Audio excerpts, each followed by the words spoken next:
folks. The Field and Garden Podcast is honored to be partnering with the Growing for Market magazine. They have been publishing practical ideas and information for direct market flower and vegetable growers for over 31 years. All the articles are written by farmers who get their hands dirty and know what they're doing. The magazine is still on the same mission as when the Flower Farmer book author Len Basinski founded this magazine back in 1992 to connect growers with the best ideas from other growers. There is dedicated flower content in every magazine, a decade's worth of back issues, and over 1,600 archived articles from writers like Aaron Benzenkane, Gretel Adams, Pamela and Frank Arnowski, and Jonathan and Megan Lease, all available on the website. With 10 new issues every year available on paper, digital, or both, you're guaranteed to find something to fine-tune your farm in growing for market. So if you do farmers markets, CSA, farm stands, pick your own, florist sales, or wholesaling, whether you're a commercial grower or you just want to grow like one, subscribe to Growing for Market for the nitty-gritty details of growing, marketing, and the business of local farming. And I have a special offer for you. Use the coupon code WORKSHOP to get 25% off any subscription to the original Farmer to Farmer magazine at growingformarket.com. Hey friends, welcome back to another Field and Garden podcast. It is your friend and host, Lisa Mason Ziegler, and thanks so much for dropping in. And, I am, like so many people, right, kind of organizing and cleaning up and straightening. Well, y'all, I am doing that out to the building, my office, that's upstairs in our flower farming work building, which has kind of turned into a big studio. It's a pretty large building, and it's downstairs is where you've probably seen on many of my lives where all the flowers are, and that's where the cooler is and the grow room, and there's a restroom down there, and it's a big, nice open space. Well, upstairs is like an apartment size big room. I mean, it's a pretty nice space.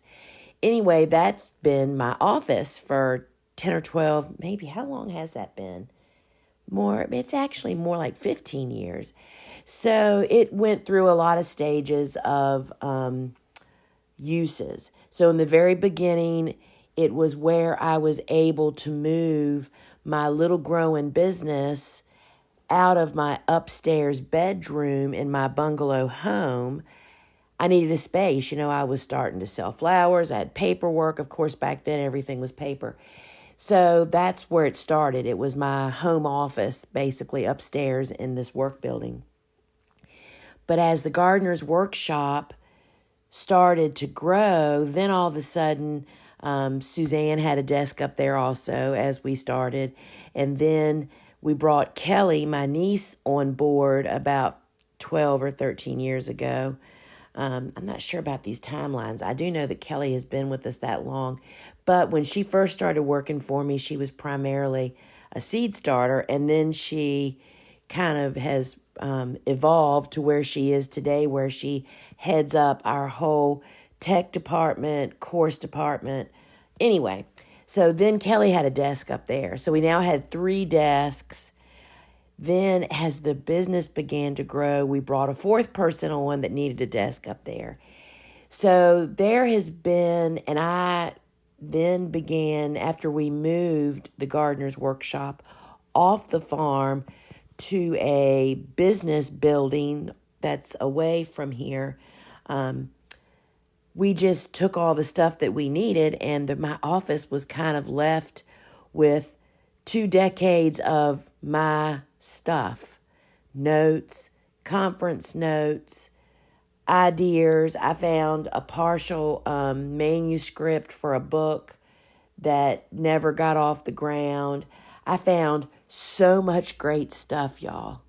And as I'm going through it, it's given me so many ideas to talk about stuff. And so today I want to talk about what I'm calling my do's and don'ts list. For me personally, I'm not suggesting that you should follow this. This is just kind of the do's and don'ts of flower farming if I were to start today based on what my experience was of the way that I handled it, right? So, first out of the gate is that I would want to bring to the forefront of my mind that to become a flower farmer, what is that? Define what that is to you, because there are so many different versions that I think of and that I've heard of and that I hear people talk of. But here's the bottom line. To grow cut flowers for the lowest investment and to sell it for as much as you can. I mean, I'm not implying that you should overprice it. I'm just saying that you get in low and come out high. If it cost you 25 cents to grow that stem, then for you to sell it for a lot more than that. That's what covers the cost of business, y'all. To provide quality and value and volume and to be able to really start a business, because I never really thought about it. And here's the other thing that I think you need to really consider that I didn't back before I had to face all of this is when you're a flower farmer, basically you only have flowers to sell to pay all your bills. Those are the bills that you're going to have next year that you don't have today, perhaps. Whether it's the space to do it in or a new vehicle or a new piece of equipment or a place to do it or to have more land. So even though you may not feel like you have all these high expenses yet, you still need to get in low and sell your flowers at the market value to be able to run a successful business. And when you want, and so here's a new thought, and my dad used to remind me of this often, when you want big things like a flower farm, it's hard. You have to be willing to suffer to get there. And I think I've mentioned before that when I was delivering, when we were selling flowers to 2 supermarket chains, we delivered those flowers early on Friday mornings for them to have them for Friday and Saturday weekend business, And I would deliver from Williamsburg, which is about 25 minutes, I'm just going to say north of us, although I don't think it's exactly north, to Virginia Beach, which is 45 minutes south of us in the complete opposite direction. So it was an all-day affair when you left to go to supermarkets, deliveries. So I often would call, especially after my mom passed away. My dad and I talked on the phone a lot. And one of the things I would do is when I was on my way home from Virginia Beach, which would happen to be kind of around noontime on Friday, because I started at about 6 o'clock in the morning.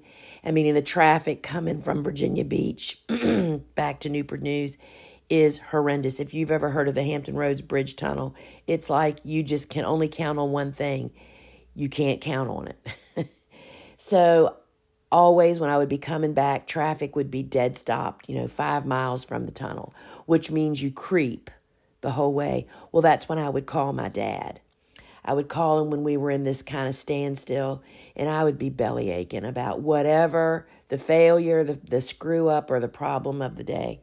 And he would always say, if you want something big, you have to be willing to suffer through it.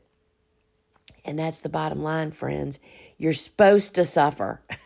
It's supposed to be hard. If it wasn't hard, everybody would be doing it, right? So if you want big things, it's hard, and you have to be willing to suffer to get there. And I don't mean suffering for a day, friends, or even a year. I still suffer. I'm 25 years in, because your business is always growing, changing, tweaking constantly.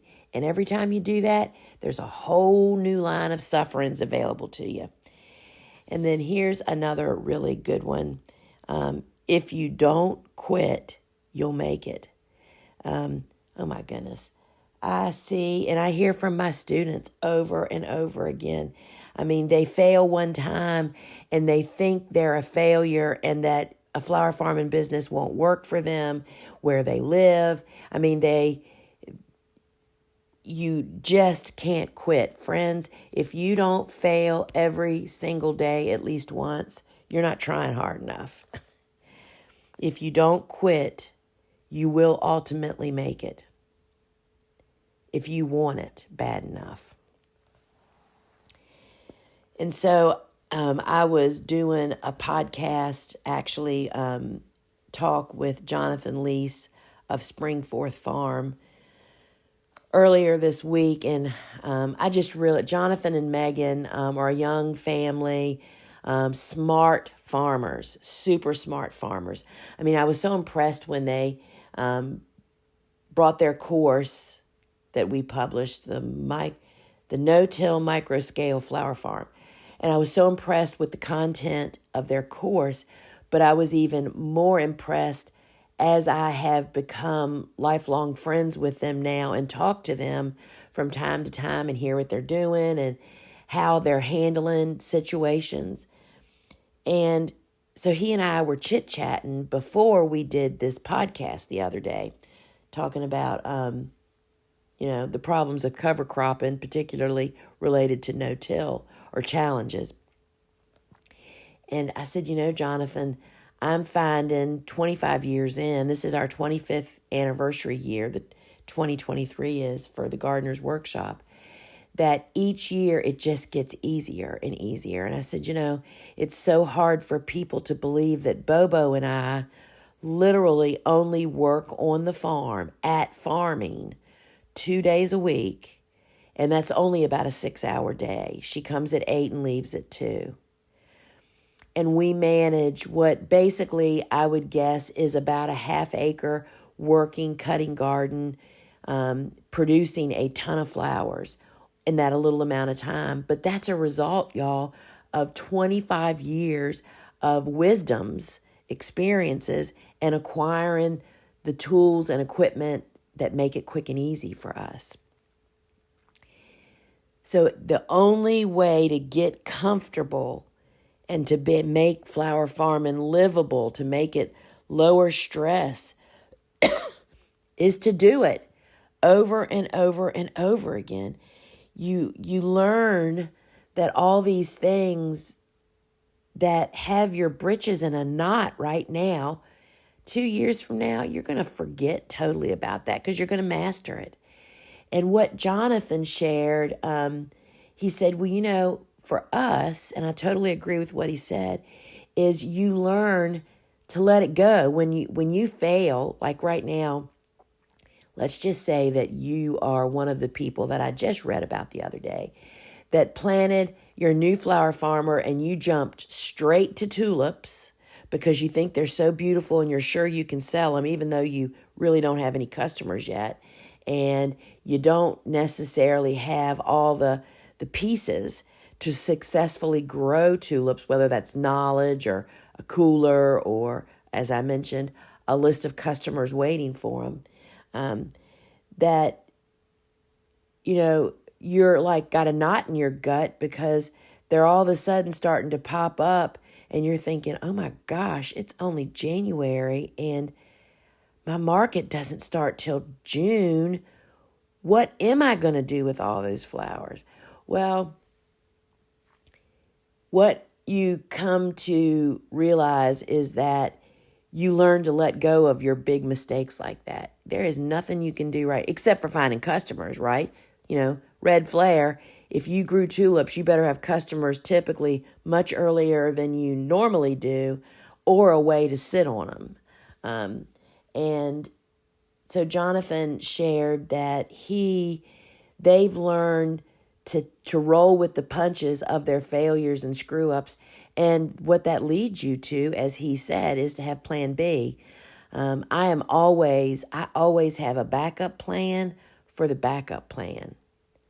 And as I've gotten more and more experience, I realize what some of those backup plans are that just allow me to be a better business person, because I realize having a backup plan allows me to move forward in business more.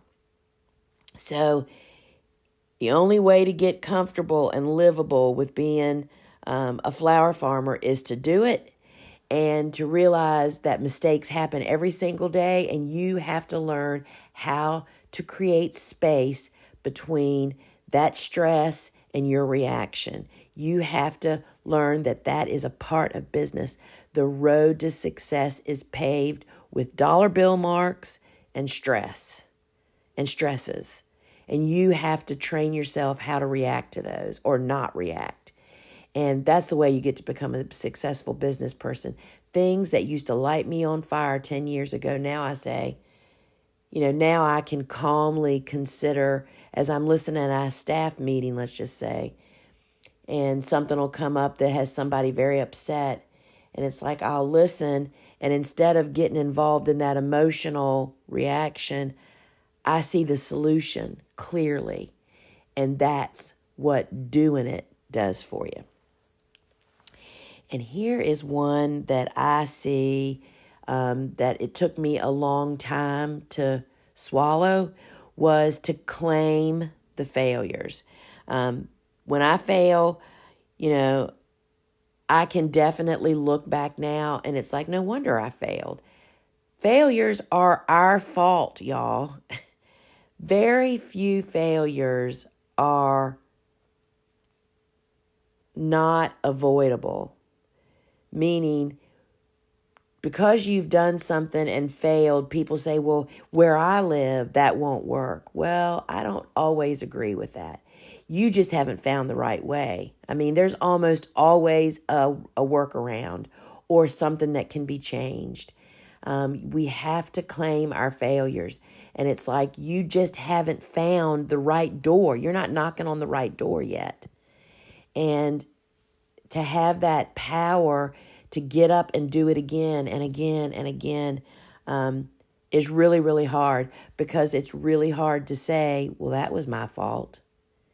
And looking back, I can completely, I can still do that about last week. Holy cow. And that's what it takes. So here is a really, really big one. If you want to be a flower farmer, you must find customers, grow flowers, and sell them, y'all. Dave Dowling famously talks about, if you just want to grow lots of flowers and you're not selling them, that just means you're a gardener with a lot of flowers. You have to figure out the rest of this game. Selling them is what puts you on the other side of the fence. And it is not an easy fence to climb. As I mentioned earlier, it's hard. It is really, really hard. And here's one of the things that, I think that people, I think it's natural for us to overvalue ourselves and our stuff when we're first starting out. If you don't have any customers for the flowers you're growing, your flowers are really worth nothing. And I'm sure I'll hear blowback over that. But as far as a good to sell, if you don't have people buying your flowers, they aren't worth anything, right? So you have to do whatever it takes to get customers. And, one of the strategies that I learned from Pamela and Frank Arnowski way back in the beginning that I think really helped me was they talked about taking not one or two bunches of flowers. I wanted to sell to florists, so that's why I'm talking about going to florists. Not taking one or two bunches of free samples into them, to walk in there with an armload of gorgeous, abundant flowers. They also took their kids, which they felt really helped. Of course, I didn't have a child to take.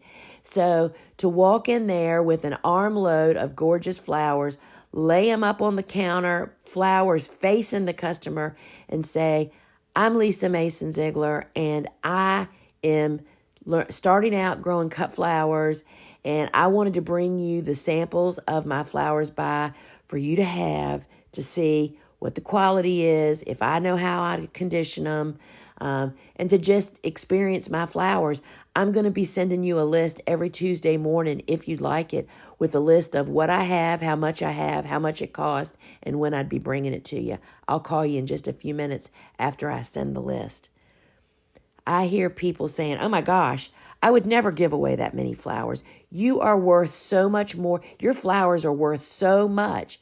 Well, friends, they aren't worth do diddly if you don't have customers to buy them. So you have to do what you have to do to get the customers. If I wanted a bunch of business subscriptions, drop-offs, you better believe I'd fix the same size that I would going to be selling, voluptuous, gorgeous bouquets, and deliver them to offices that I wanted to sell to with a tag hanging from them that says, these will be available starting in June, limited availability. Here's the website, order your subscription now, or whatever.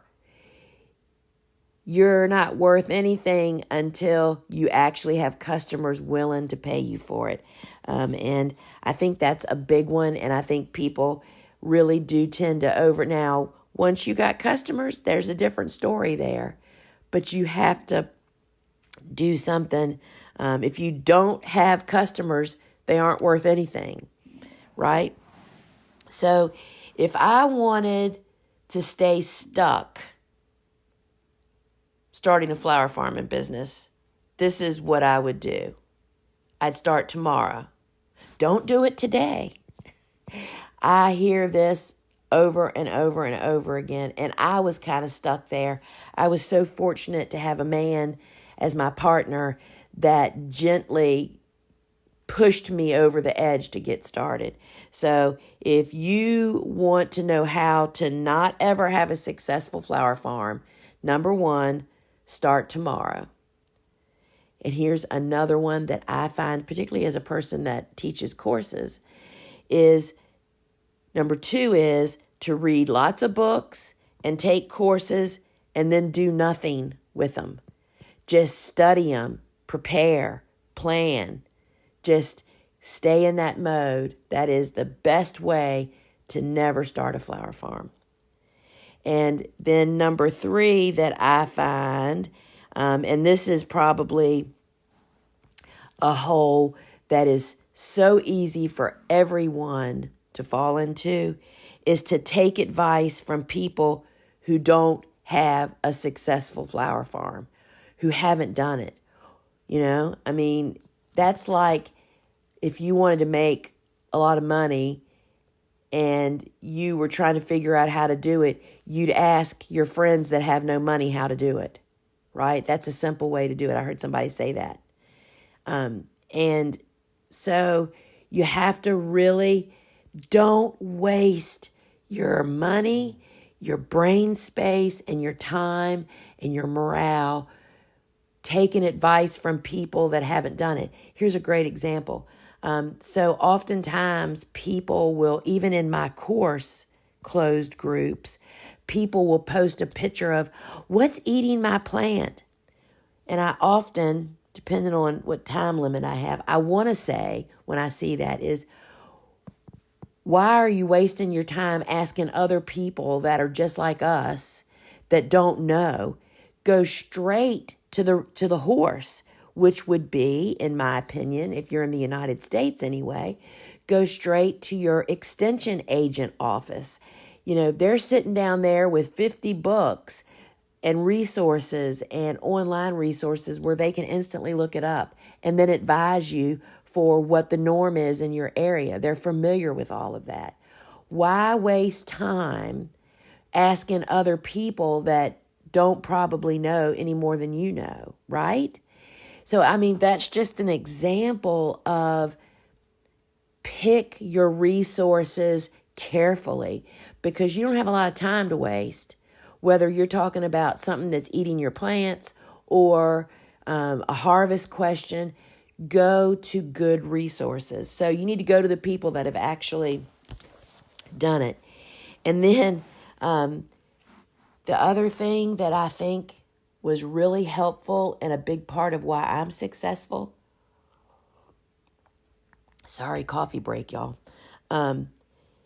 Flower farming business is particularly lonely, if you ask me. I think all entrepreneurial businesses are lonely. If you're doing it right, it is a lonely place. I mean, you have to do a lot of work. And flower farming, I think, is particularly hard, any farming, because you're hot and exhausted, physically exhausted part of the year also. And that really makes it hard. I mean, it is so easy to get weepy for me. I can remember, 15 years ago, hot and tired in July, just feeling like the world was going to end, It can really be that way. So for me, having a life partner that is either directly involved in your business and wanting to do it right along beside you, or they're cheering you on when you come in at night. I mean, and what does that mean? Cheering me on means that Steve Ziegler did laundry for 10 years.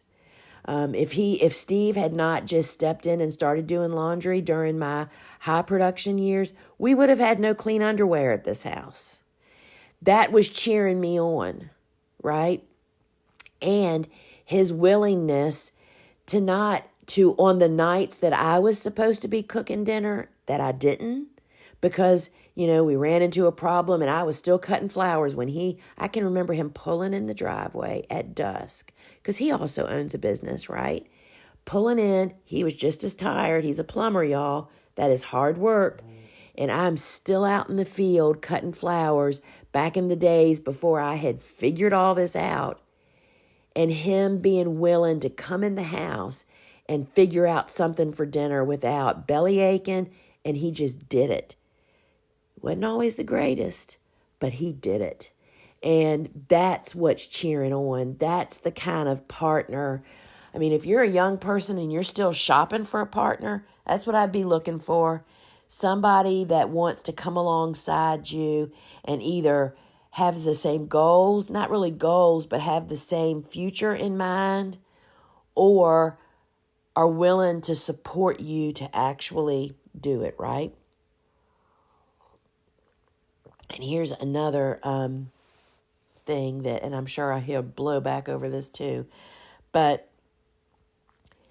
I am all about planning. I had all those papers in my office, right? I'm a list maker, writer, but I think that getting caught up in the planning, spreadsheet, deep, all that stuff allows people to stay stuck. It is your habits of today that you have to work on, and build your goals around your habits. I call that a realistic goal. So for me, it's like I know that I have to have structured days. I have to have a clutter-free environment to actually work. That's why my garden is kind of a neat thing, y'all. It's not that I don't have any weeds, but I have found ways to keep my garden neat appearing because I need it to be neat to be able to actually focus and work. And Bobo is that same way. I realized that just the other day. Bobo's, in knee deep in seed starting right now. And so let's see, today is Saturday. Thursday, she came in to do a bunch of seed starting, and there were a lot of things out of place in the building. And because I'd been doing stuff, and she had to take about an hour to get the building back in her working order before she could sit down and do seed starting. And I understand that. I used to think that was wasted time, but it's not, because then she sits down and goes to town. And having habits, my weeks are so structured. We talk about that in flower farming school. It's like on Mondays I do this, on Tuesdays I do this, on Wednesdays I do this, Thursdays I do this, on Fridays I do this. And guess what? Saturdays and Sundays are family life days. And people know that, and the people that work for me and my family knew that. I mean, it's like, I think with flower farming, because most of us do that at our home, people think they can drop in anytime, or, because I'm in the city, that's really a problem. Meaning you have lots of people that can, just pop in at any time. And my family really came to learn that on Mondays and Thursdays in season, do not even come here. Those are harvest days. And we are racing the heat and sun all the time. I mean, we start as early as possible. And that's what I'm talking about. Making habits are what get you the successful business. If I hadn't been so structured, I mean, y'all, I am dyslexic, learning disabled, and ADHD. And if I didn't have this structure, I'd still be sitting here making lists 25 years later. Literally. So you have to have habits today to get you to that successful. And then I want to just say a final note. And I remember saying this myself. I think I've mentioned it before. I come from a really strong entrepreneurial family. We have some incredibly successful people in our family. And I can remember being at one of their homes way back. So I started flower farming in 1998.